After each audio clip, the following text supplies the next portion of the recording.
everybody. My name's Alan. On behalf of the crew, I'd like to welcome you to another edition of Bridging Heaven and Earth. You know, I had a week like everybody else. There are people in my family who had, physical situations, physical problems. There were friends and associates of mine who were facing physical problems and problems and finances and, the usual things of this life, the usual ups and downs, the usual things that happen to us day to day that put us on this cycle, in a way, this cycle of joy and sadness, this cycle of happiness and not happiness, we're loved, we're not loved. And yet somehow we all know that there is an experience of magic and wonder in this life. There is an experience of joy that in a sense transcends the day-to-day occurrences that we all have. Everyone who has a physical body experiences aging and problems with money and relationships and all the things that throughout history have troubled the human race.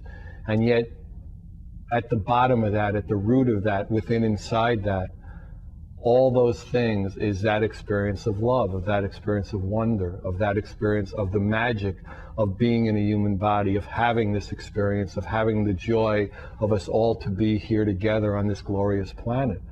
And, as I say, we miss it so much in our day-to-day lives. And again, tonight we have people whose lives are dedicated, and through the mystery and magic of their lives have really come in touch with the magic and wonder of this world and of their own lives. And again, they've come from all over the world to share their experiences of that joy and wonder with us. So we can, once again, raise that level within ourselves, come to a greater recognition of that knowing, because we do know it's magical that we can look in a mirror and have something look back, that the consciousness of that magnificence, what in certain religions we call God, is us looking back at us, is us having this experiment for us and to us. And to have that recognition again and again. And we have Leelah Hutchison, who's had experiences with crystals that probably no one, these extraordinary giant crystals that very few people on this earth have experienced. She goes on these expeditions into these caves, 1,300 feet into a mountain, where these extraordinary crystals that have a vibration that is almost unbelievable of that magic and wonder. She's a spiritual teacher and a healer, and she has pictures of her in those caves that are just extraordinary. So she's here with us to share with us that just magnificence that she's come in contact with. And we're also honored, which was a surprise, because as of a week ago we didn't know that we were going to have Akbari with us, who's a world-renowned healer. On videos that I personally have seen that we couldn't really put together tonight, we didn't have the time because of just the synchronicity of having him on, just for this short introduction to you. And when the show is coming up, we're going to do a whole show with Ali. He's a world-renowned healer. And in this video that I saw, literally people were getting out of wheelchairs, that blind people who hadn't seen in years could see, deaf people could hear. You say that, how can that be? Because that's the magic and wonder of this world. And we know that things are not always the way they seem, and things seem that they cannot be that way. But he's been tested at Princeton, he's been tested by NASA, and those gifts in his hands are real. So the magic and wonder can exist, and it can exist for us all. So he is just, gloriously agreed to do a universal healing for this show, where he is going to share his vibration and his energy right out through the cameras to everyone throughout the world who continues to watch his show in the years and ions forever, in essence. So we're just, again, incredibly blessed to have Leela and Ali with us tonight. And it's an opportunity for us all to find that place in us of the joy, the true love, the true God, the true magic, the true wonder, because we know it's there. And in that we can really just collaborate and work and play and do so many extraordinary things on this magnificent planet. So as we normally do at this time, please join me in a short meditation. Then we have Leela and Ali and just an extraordinary show. So if you don't know how to meditate, just relax, settle in, and then we're going to have just some wonderful experiences. So please join me.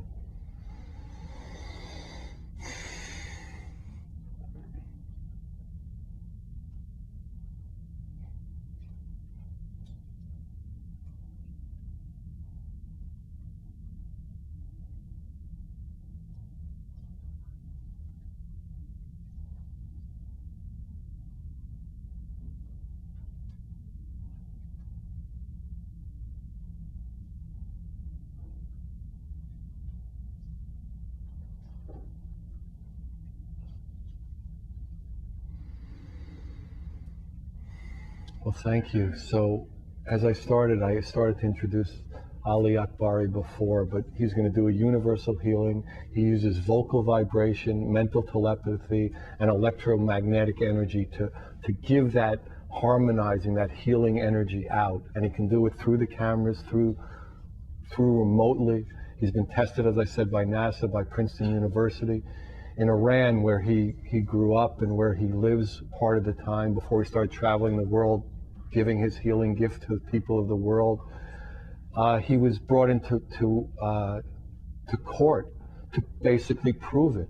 I mean, people had heard about Ali and had been coming to his house and lining up around the block. And his neighbor, who was a medical doctor, said, "You know, what kind of thing? This guy ain't a doctor. Why are these people coming?"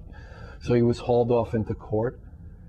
And he had to go through this entire process. First, his hands were measured, and the electromagnetic energy out of his hands was 6 times the average.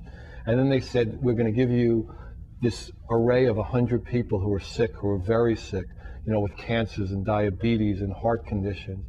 And they said, if you can heal one, then you can go on, even though you don't have a medical license, and heal the Iranian people. And he went around and healed these 100 people, and out of 157 were basically completely healed. And the Iranian court ruled that Ali could go on and practice this incredible gift from God that he's been given. So we're honored to have him as a special occurrence to be able to share his gift with us. So he's going to do a universal healing, and then sometime later in the season or next year, we're going to have an interview with him and hear about all his gifts. So Ali Akbari.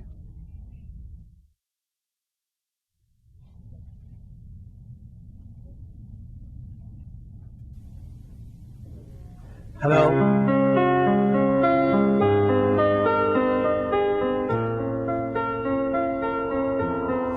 Hello, my name is Ali Akbari.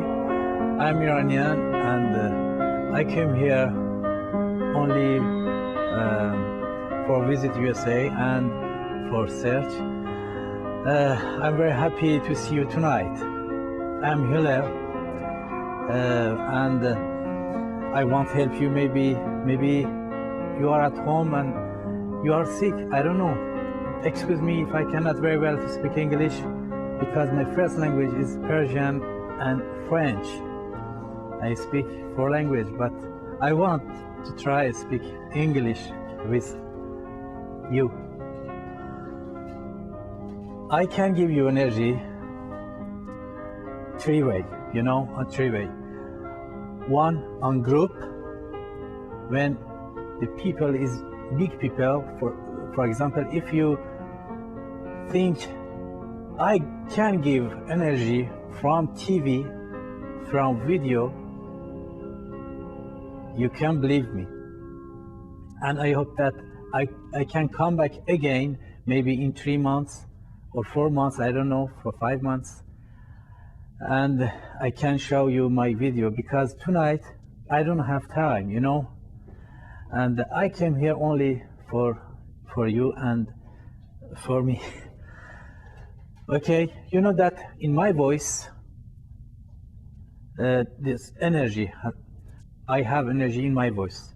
And when I sing, you can receive energy. If you are at home, you can put your hand on your heart. And when I sing, you receive my energy and you feel. You know that maybe the thousand people, they receive and they give my energy. They gave my energy and they became cured.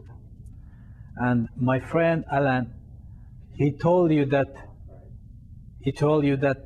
I was in court. That's right. Because the doctor, they didn't believe, they doesn't believe. And I went in court and they gave me 100 people, 100 sick people. And they told me that if you can cure only one, we accept. But I could 57% help, and I am very happy. Okay, you stay, you are free, you thinking positive. If you have one problem, you're thinking about your problem. For example, if you have problem from your stomach, you're thinking about your stomach and you tell, I want cured. I want become cured. Thank you. I send for you energy now.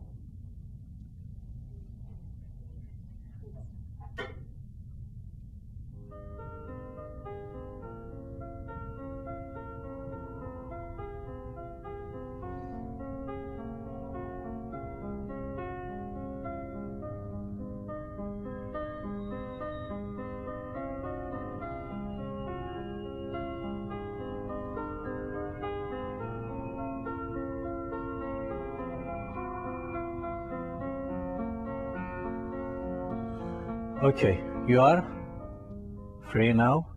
You are ready. And I sing for you. But before I want to speak you something is very, very important. When I give you energy tonight, from tomorrow night, you must at 10 until 10 minutes, you take one glass water and you put front of you.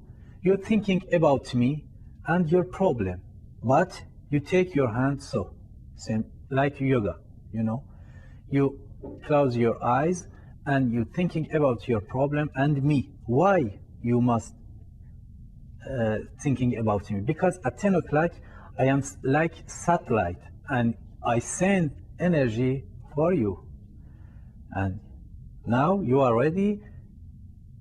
Okay, I repeat. You take one glass water, you put front of you.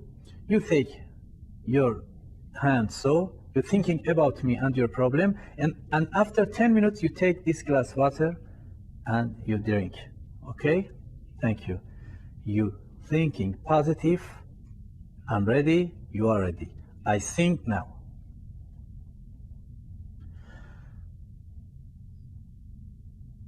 Qui sera, qui sera, qui sera, qui sera me faire vivre d'autres joies? Ma seule raison de vivre, essayez de me le dire. Qui sera, oui, qui sera? Mes amis, essayez de comprendre. Vous dites que je sortirai de l'ombre. J'aimerais bien vous croire, oui, mais mon cœur ivre romance. Ma question reste toujours sans réponse. Ma question reste toujours sans réponse. Qui sera, qui sera, qui sera, qui sera me faire vivre d'autres joies? Ma seule raison de vivre, essayez de me le dire. Qui sera, oui, qui sera? Mes amis, essayez de comprendre. Vous dites que je sortirai de l'ombre. J'aimerais bien vous croire, oui, mais mon chéri vous romance. Ma question reste toujours sans réponse. Ma question reste toujours sans réponse.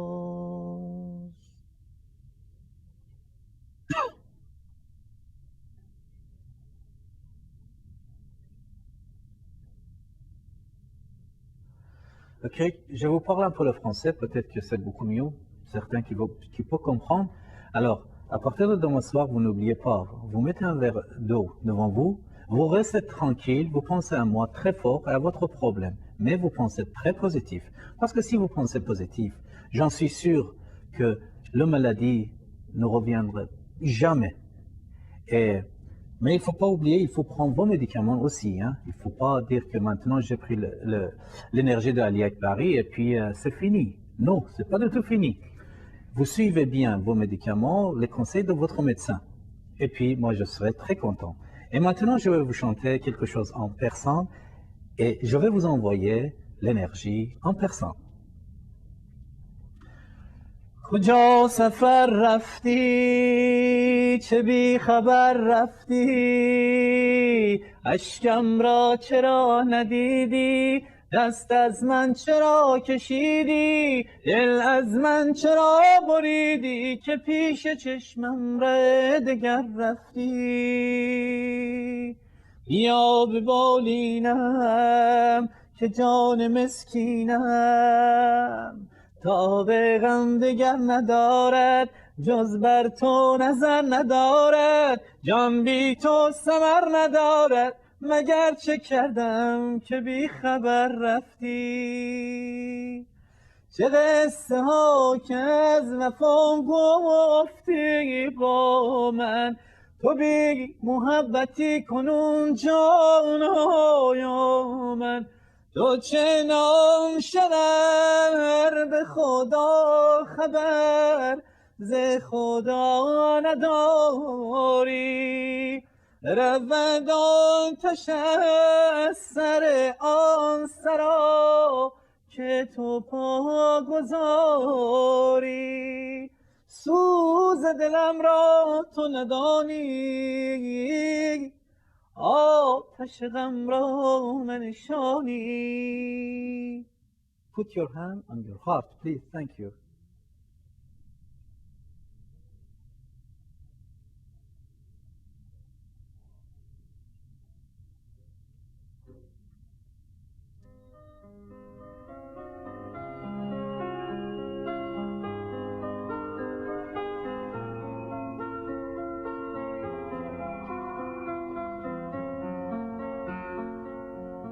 I was very happy tonight. Thank you very much. If I cannot say here more, but I was very, very happy with Alan and with group of Alan. Thank you very much. And I am sure that if I come again here, I am with you. Bye. Thank you very much. Well, thank you, Ali. That was fantastic. So, thank you very much. So we're on the set with Leela. Hi, Leela. Hi, Alan. How you feeling? Pretty good. Good.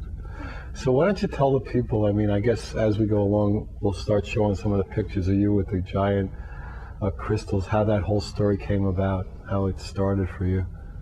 All right. I'll say it as briefly as I can. I was in Sedona, Arizona. But prior to that, I received guidance. I was living in the Bay Area, and my guidance was to leave. And little did I know it had nothing really to do with Sedona at all. But was When you say guidance, how, you know, for people who are not familiar with it, you refer to that. How do you mean that? I would say it would be my own higher self. Intuition? My own intuition, accessing my higher self. Spirit guiding me. And the way that is manifested is like through pictures. You know, I see things. I see landscapes. I see objects. And I saw turquoise, and I saw reddish brown and orangey mountains. And there's only one place that I know of is like that, really, and that's Sedona. So on my journey, I stopped in Mexico and ran into the amazing man. His name is Richard Fisher, whom I had met 3.5 years earlier, who asked me, he said, "Where have you been? I've been looking for you for a long time and had no way to get in touch with you. Can you come outside? I have something to show you." And outside in Agua Prieta, Mexico, he shows me these incredible photographs of these beautiful giant selenite crystals that were 25 feet to 50 feet tall. And huge, I mean huge around. Huge, like maybe as thick as sequoia trees, tree trunks that were like 4 to 6 feet. And I started screaming. I had never seen anything like that. And he said, "I'll tell you what, I'm on my way down there now to photograph the caves again. Please hold on to the pictures. And I'll tell you what, you can send them back to me once you settle in Sedona, and send them to me in Tucson." And so that's how it began. I reluctantly called him sometime in January of 2001, and that was about 9 months after these amazing crystals were discovered. And what had happened was, when I called him to give him back the photos, he said to me, "You called just in time, and there's a seat for you in the truck if you would like to come on this scientific expedition down into the caves in Chihuahua, Mexico, which is exactly about 500 miles south of El Paso." So I was in Sedona, and I drove to Tucson, and from there we drove about 16 hours into Chihuahua. And there, that night, I had in my dreams a beautiful white owl come to me and led our whole group to these caves, and I knew that it was going to be all right. So that's how it started, and that's how I got into the caves. So just describe your experience, like going to the caves and, you know, getting into the caves and being in the cave. You know, what it, I mean, it was like 150 degrees, it's completely That's black. right. I mean, why don't you Well, there's so give much people, to say. well, Okay, you all can right. say it. That's the beauty of the show. I don't even you know where to actually get to start. say it, and you probably will be heard probably sometime soon. So. Well, it's a very exciting place. They're in the low hills of Naica, which means shady place, or place of rest in the Raramari language of the Tarahumara Indians, which are one of the most traditional Native American tribes in North America. And this area is a silver, lead, and zinc mine, the Pinoles Mining Group. And they have been managing and operating the mine since 1967, but it has been in operation for over 200 years.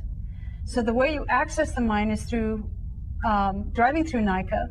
However, on the way down there, you go through the old Camino Real, which is really the old trading route of different Indian nations. This is what we used to do in North America. This was a very old route. And through there, you access these low-lying hills, and probably for many hundreds of years, this is where they knew to find water. There's a huge aquifer underneath the low hills. And in there are these amazing selenite crystals that had been discovered in April. Now, before that, in 1910, the Cave of Swords was discovered. It was also a selenite cave, and it was located about 400 feet below the Earth's surface. And in there were selenite rods that were 4 to 6 feet tall. And those were, for a very long time, one of the greatest selenite wonders of the world. But in terms of, in their comparison to these others, they're like babies. They're baby crystals. Wow. But that was at 200 feet below the Earth's surface. The rim's about 400 feet. Now, the miners, anticipating finding a vein of minerals, had punched through the bedrock and discovered in these two caves these amazing crystals growing in heat. They were like baking in 150-degree heat and 100% humidity. And they thought they were going to find possibly silver. So they were astounded. And what they had found out was that the lower you go in this particular mine, the hotter it is. It's 2 to 3 miles below or above the magma fault, or the magma, I should say. And what had happened was the magma heats up into these fissures into the bedrock.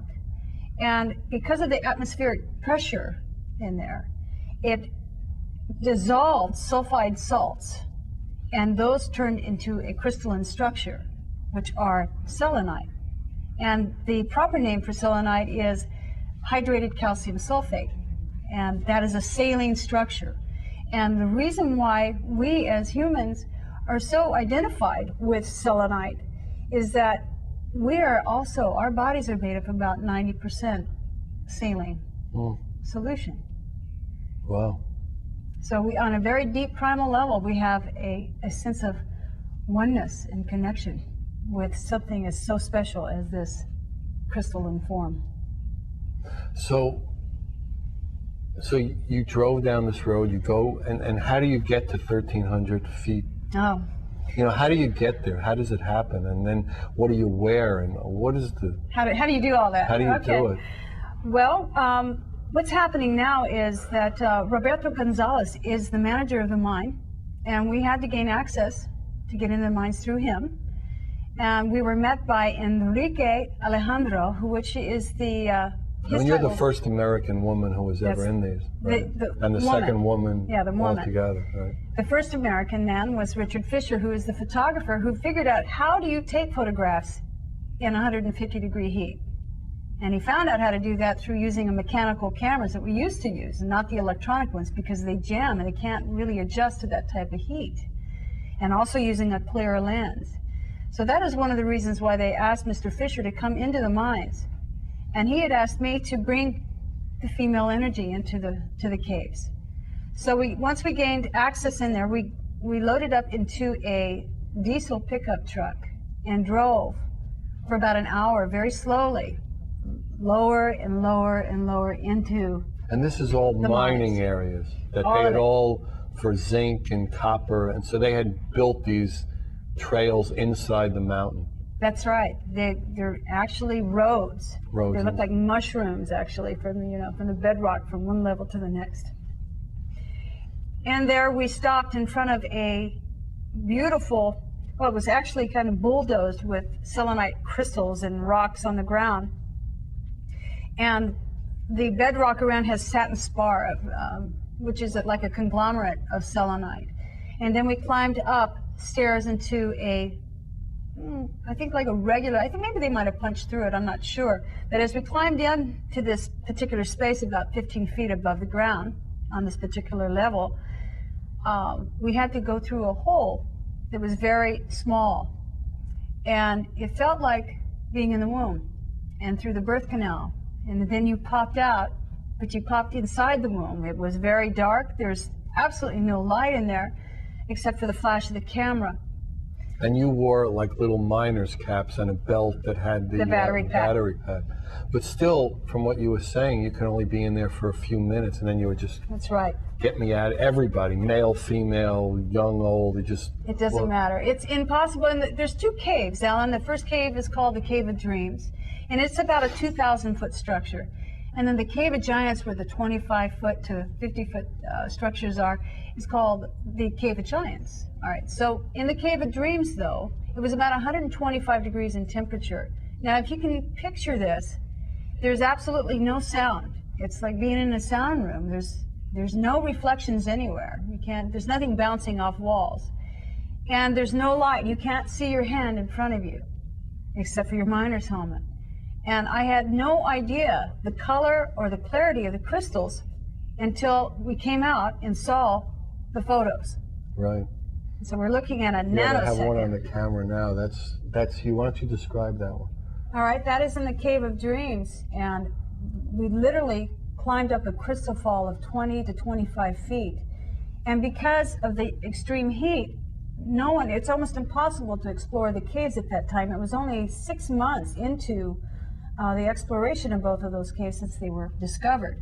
I'm sure by now they have fully explored them, but at that time it was almost impossible because of the extreme heat. One man had died into the caves as well, and I'd written a little bit about that. But I'm at the far left side of the cave, the smaller one, and as you can see, these crystals, there's one huge columnar in there, and the rest look like shark's teeth. It's very small. And in here we spent about 25 minutes because we thought that it was the heat was maybe about 120. This was almost bearable. It was almost bearable, but I think we really kind of tricked our minds a little bit. Because of the magma surges, it's really hard to determine. There's no fixed temperature in there. Mm-hmm. So it was probably hotter than that, and it took quite a while to recover. The tunnels... But you stayed in there for 25 minutes in a row. Oh yeah, in the smaller cave. In the smaller cave, and then when you went into the upper cave, the Cave of Giants, you basically could stay in there for 5 minutes and then 5 minutes. It was exhausting. It was exhausting. Uh-huh. Absolutely exhausting. So, and you're crawling in, and is it sharp? Is it soft? I mean, what are these giant crystals? Well, what they feel like, they're very warm to the touch. And on the Mohs scale, which is it's a scale to determine the hardness of minerals, this is a +2, which means it's almost as soft as your fingernail. So if you put these particular selenite crystals in water, they would dissolve. Yet they're very heavy, as you can see. They're full of, moisture. They were jagged, and yes, you could hurt yourself. I did have knee pads on. Of course, the sweat, it just made them kind of fall off. But you could navigate, you could crawl over them and climb up them. And some of them broke, and I was very concerned about that we were ruining the beautiful structure of these crystals. But what I learned later is because these are growing, that they create the snow. They merge into each other, and they literally kind of grind as they're growing into each other. And when we walked into the Cave of Giants, these structures were literally growing like Superman's Fortress of Solitude. They were diagonal and vertical and horizontal. And wow. they were huge. And what vibration, I mean, obviously is just incredible. As I started the show tonight, things that we just have never seen before, and just the wonder of them, the majesty and the glory. It's like the ocean. Sometimes we're going along in our lives, and then you come to the ocean and go, oh, or you just see a sunset, or something that brings you outside of yourself a little. And but energetically, what did you feel in there when you were in there? It was almost a paradox. It was a very inward journey. It was so suffocatingly hot that really to be present was the only way to endure for me. There was a very strong urge to run and get out of the caves on one hand, and then the other was, if you really couldn't be in the past, you had to be present to be able to even get in there and walk around, climb around. So, I mean, what would these particular crystals, you brought 2 in now. I did. These weren't from either of the caves, no, right? No, but they are extremely heavy, right? So, I mean, and they're soft, yes, more or less. That's right. These are, they're like optical fibers. They carry light. They're transmitters and receivers. And a very dear friend of mine and teacher, her name is Ashiana Dean, has helped me to understand more about selenite and these crystal structures. And what I've come to understand about selenite is that they are used as these transmitters and receivers, and there are probably 12 of these temples in the earth all around the planet, and they are connected we've to the network. had people on to talk about grid lines and the raising of the frequencies, and how do you think that these particular caves or areas where these giant crystals grow what's the effect you think they have? I think they have a lot to do with stabilizing the Earth's atmosphere. I think they have a lot to do at one time, and I would like to share this with everyone here, is that this information that I have come to understand and learn about is in something called the Voyagers. It's volume 2. And it's written by Ashiana Dean. These crystals were used, they were brought here over 3 million years ago to help to stabilize the planet. And how were they brought here? I couldn't tell you exactly how they were brought here, but many and of who brought them? These were the Maharajis from Sirius B. Which is extraterrestrial. That's right. Other solar systems. And this was done in a seeding of the Earth to help stabilize, probably after a pole shift, so that the humans could again thrive. And so it became a tropical, subtropical climate, so the conditions were warm instead of harsh and cold. So selenite has, and I thought a lot about bridging heaven and earth and what that means, and having the opportunity to spend time with you. And I really do appreciate what you're doing here, and the gifts and the love that you share with so many people. Is that why you gave this to me as a pendant? I'm just going to start to wear this. I appreciate the gift, but it's a little... Okay, well, let me tell you what that means. Okay, good. Well, it's like a bridge. Selenite is actually, it works with the 10th chakra, and we have so many chakras within our bodies, and then we have so many chakras on the outside of our bodies. We can't see those, but this is considered something called, it works with the 10th chakra, which is the stellar gateway. So it really is a bridge. It's a light bridge. It's a bridge which weds matter with spirit. So this actually was a viable topic for the show. So right. You are an appropriate guest. I guess so. Okay, thank you. I was a out. little concerned for a while, but okay, go on now. Now that we've determined that, we can move on. Well, it's a bridge, and it's a bridge to our light bodies. And selenite has many healing properties, and that's another thing I know that. So did you feel different? I mean, you're in a physical body. You went in. You had, you've lived this life. You've been around the block a couple of times, right? And so you went into this cave. You spent, a good amount of time in the smaller cave. Then you went to the cave of the giants. 3 or 4 times, yes. I mean, did you walk out and you had no wrinkles? Did you walk out? And, well, we lost about 5 or 10 pounds. Lineup. Yeah, you lost a lot of. We all did. This is great. Right. It's a super hot sauna in there. So actually, we had to keep tightening our battery pack belt. So thing doesn't fall. That it was falling off, all of it. So it's one way to lose weight, certainly. It was a lot of fun. But I mean, did you notice anything in particular, like an epiphany, physically, mentally, spiritually, just from the 20 minutes you spent there, and one of the few people on earth who actually has been around that kind of magic and wonder? That's a good question. There's a lot of things that happened. Yes, I did experience an impact of energy. It was like a tsunami of energy in there. It felt like this deep hum, and yet there was no sound at all. So it was like the noise of quiet, kind of? Yes, very much so. Wow. And I would say that I'm still assimilating that experience. And do you notice any changes? Yeah, I do. My dreams are much more profound. Healing abilities. And you, I mentioned at the opening, you are a healer, and so you do healing work with different type. Not you don't put these crystals. Well, actually, I have put them underneath my table. Underneath would be better than on the person. I would. Whoa. Oh God.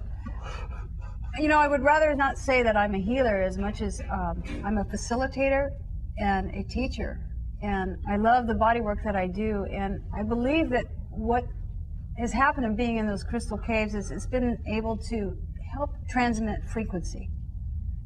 And so would you say you're more open? I mean, there's more of a vessel, an open vessel, and understanding that our connection with the One is very deep, and it's helped me to open up more to understanding what that means. That's very private. I don't even really know how to articulate all that. Well, we got about 20 more minutes, so you can give it a shot. No, I mean, and that's what the show's about, is people's experience of that connection to the oneness. So, and you did something that probably no one else who has ever watched this show has done. I mean, I think Carlos, it's not on in Oaxaca, Mexico, I know. They could have listened to it on the internet. So no, really, try to talk about that. It'd be really interesting to people because, I mean, obviously these are extraordinary things, structures, beings.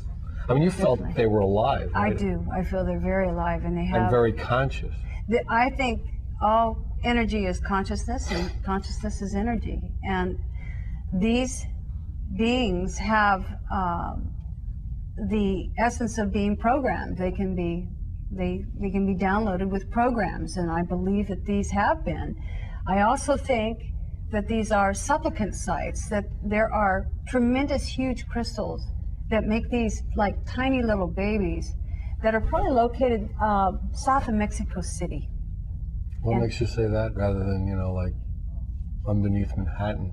I mean, why do you think that? I mean, I know it's more exotic to think that, but I mean, why? I mean, Well, is there any it's some of the reason? studies. They are the crystal studies. Yeah, absolutely. They're called Q sites, and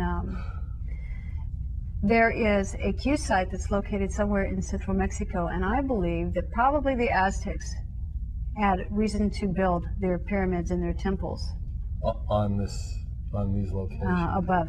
Uh-huh. A And massive has crystal temple. excavations ever been? This is the first, and I don't believe it's the last. In fact, one of the things that I did is I did contact the State Department of Tourism in Chihuahua, and a few things that I would like your viewers to know about. They are offering some permits to access these two particular caves through the Pinollas Mining Group. They would have to contact the mining company to do that, and they will allow maybe 5 or 6 people to go in there.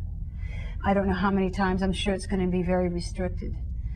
So that's one aspect, but I did find out that just recently they have discovered another crystal cave. In that same area? Same area, and it and stands it's to reason they big or would. little or Bigger. bigger? And in hotter. Crystals bigger. I believe they're bigger, and I know that it's deeper into the earth, which means it's extremely hot. So it's almost impossible to explore these caves because of the extreme heat. Now, we talked about this earlier, Chris. You know, you came in yesterday and we spent some time together.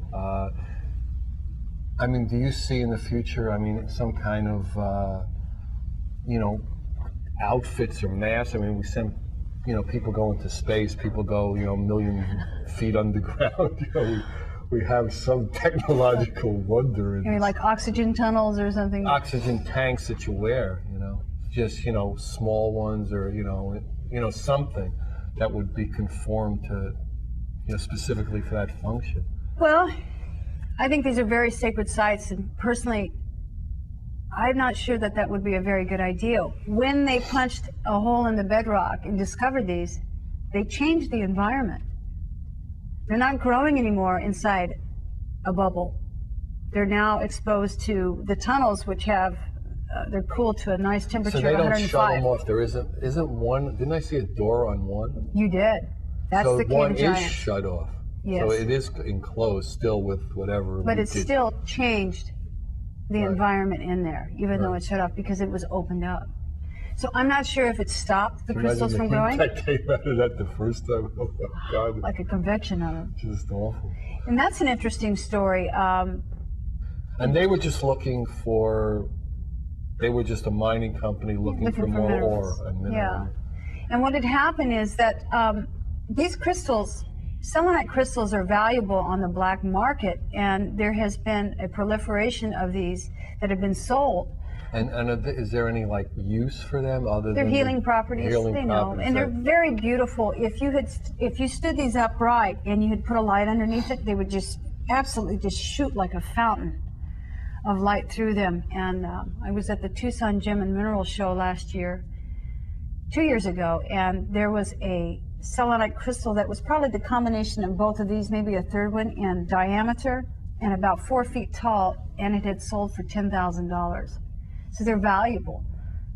And I'd hate to see that happen. There wasn't a miner who had accessed the caves and literally thought he could hack one out, because I told you how soft they are. And if you put a selenite crystal in water, it would dissolve. But as he was attempting to hack it out, he had taken his own breath, maybe his own air, and blew up a couple of plastic bags, took a crowbar and a rope, and tied it over one. In fact, I have a slide that even shows the rope still hanging there when we went in there. And apparently he must have fallen. And he either rendered himself unconscious or died there, I'm not sure, but the next day they found him cooked to death, attempting to take these crystals out. And that's why they put a concrete wall and an iron door. So But it's they can not in the preserve those. smaller ones where the crystals are still huge. I mean, Yeah, they're huge. But no, these are the huge columars. They're quite large. For anybody to think that they can move those, I mean, they obviously have a screw loose at 150-degree heat, you know, with, would think with so. a rope. I mean, I didn't think I Mother Earth think like not, that. you know? Yeah, right. And it didn't seem to fit. So yeah, tell us about, you know, like the internal explosion that happened to you from that.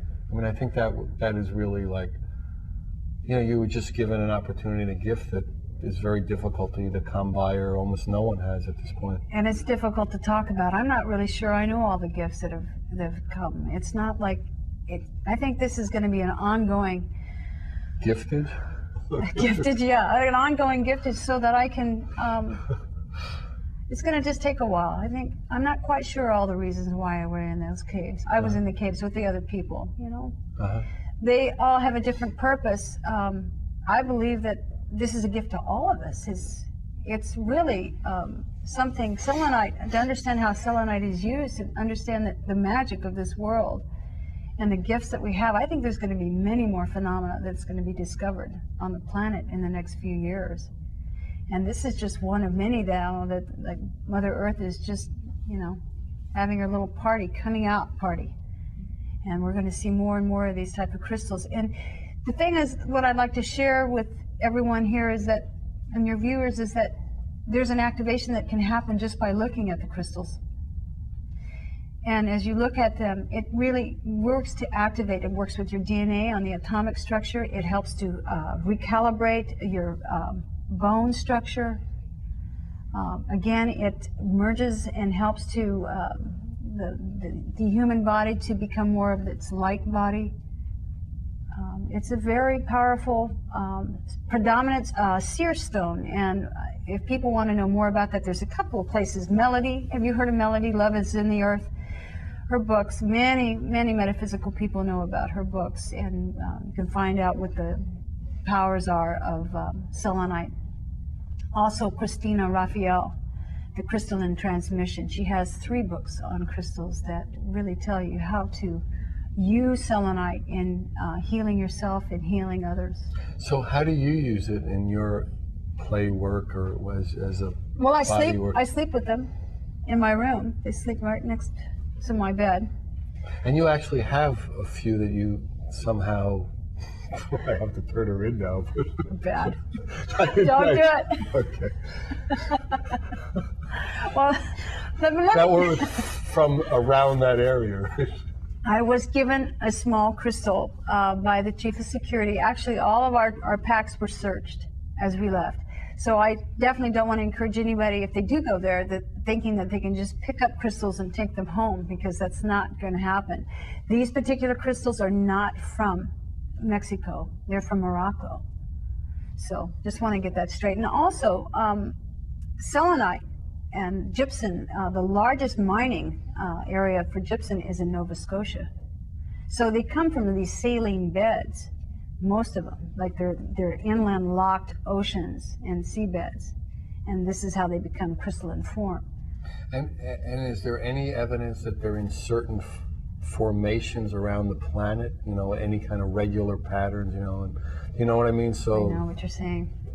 Nothing like this has been discovered except for a geode in Spain. The BBC had investigated it last year. It could seat 4 people.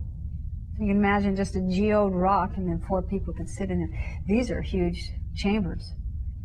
So there's nothing like it, and I expect they will find more, and this will become something like another wonder of the world. They're so unique. But they're really not unique. What we're understanding is that our whole Earth, just like our bodies, have this crystalline structure. And they help to stabilize the planet. They help to keep the planet turning and moving, and also receive transmissions and broadcastings from our universe, our galaxy. That's what I believe. And what types of information is being transmitted, as far as you can tell?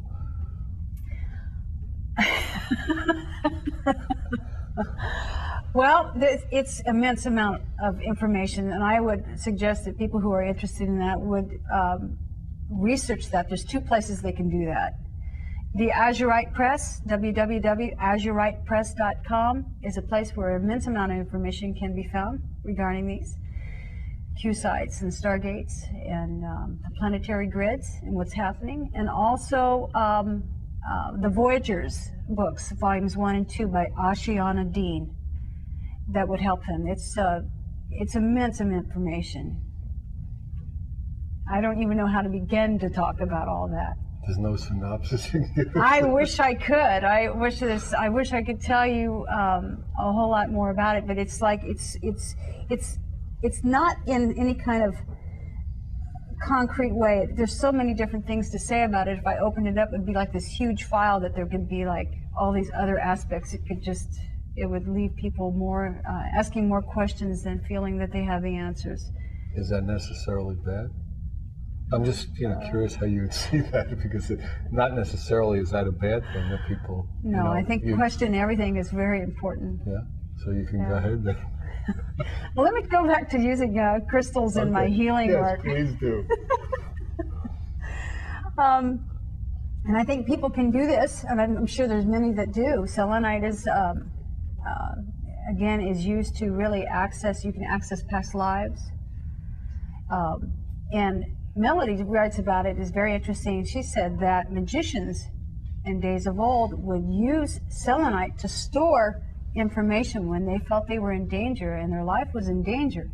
They would download the information into the fiber optic lines of the crystals.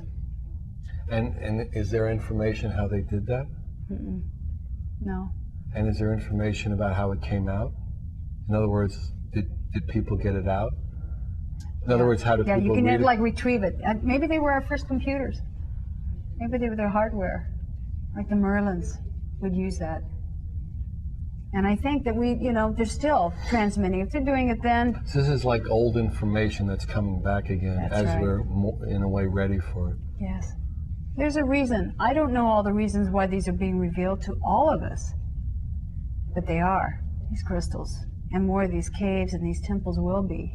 And I'm sure in one way you thought about it, in one way it doesn't matter, and it's irrelevant, but have you thought about why you were one of the people given this opportunity, of the 2 or 3 people on Earth who were given this opportunity? To be the first in there?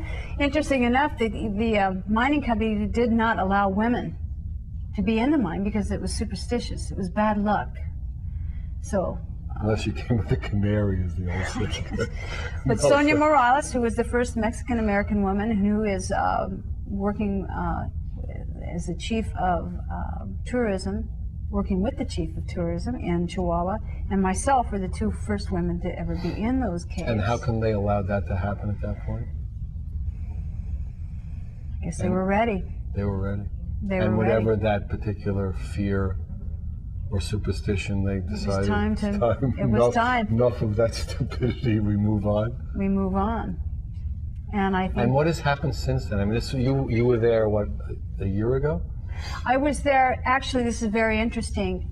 Today, 2 years ago, I was flying back to Tucson. So yesterday was the anniversary 2 years ago that I was in the caves. It's interesting timing. Wow. Like I said, they have found a new cave, even deeper and much hotter. So the impossibility of exploring the cave is what they're deciding now. And can they really do it? So it almost is possible that people who are watching the show could contact you or contact the authorities in Mexico and actually possibly, if they're in the good health and have a certain they amount. They didn't have high blood pressure or, the potential of having a stroke or, their legs are strong. They possibly could do what you did. They definitely could. They definitely could. They definitely could. As far as you know, they could. Yeah, it's going to be available to people. The best way to do that, again, is the Pinoles Mining Company in Naica, N-A-I-C-A, Mexico. Also, to contact the State Department of Tourism in Chihuahua, Mexico. They will handle all the information for accommodations and places to stay. And like I said, they can find and obtain the permits through the mining company. And they're going to allow maybe 5 or 6 people at a time. Wow. I think we're coming to the end of the show. It's over.